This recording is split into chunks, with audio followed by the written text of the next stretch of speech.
Oke, ketemu lagi di channelnya Dunia Kardusku. Untuk kali ini kita akan membuat rak yang bentuknya seperti ini ya. Ini bisa untuk rak buku dan untuk penyimpanan lainnya ya. Oke, bagaimana langkah-langkahnya untuk membuat rak yang seperti ini? Kita simak video selanjutnya ya. Oke, sebelum kita lanjut, jangan lupa teman-teman subscribe ya, like juga videonya, dan juga di share ke teman-teman lain yang mungkin membutuhkan. Oke, terima kasih atas dukungannya. Semoga dengan bantuan subscribe dan like-nya dari teman-teman semua, saya bisa lebih berkembang lagi untuk menyajikan konten-konten yang lebih baik lagi. Oke, kita lanjut ke bagaimana tahapan untuk membuat rak dari kardus yang seperti ini.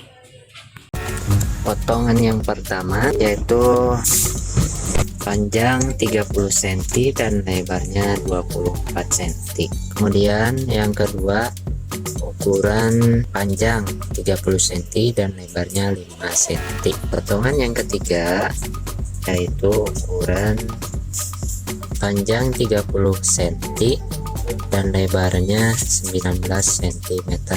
Potongan yang keempat adalah berukuran dengan panjang 27 cm dan lebarnya 24 cm. Potongan yang keempat ini kita buat 3 biji ya, dengan ukuran panjang 27 cm dan lebarnya 24 cm.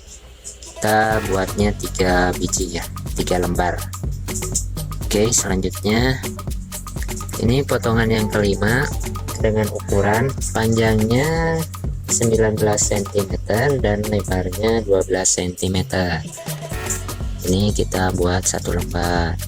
Selanjutnya ini potongan yang terakhir yaitu ukuran dengan panjang 19 cm dan lebarnya 18 cm. Kita langsung rangkai untuk sebuah rak untuk menyimpan buku atau peralatan lainnya ya. Oke, kita simak cara membuatnya seperti apa.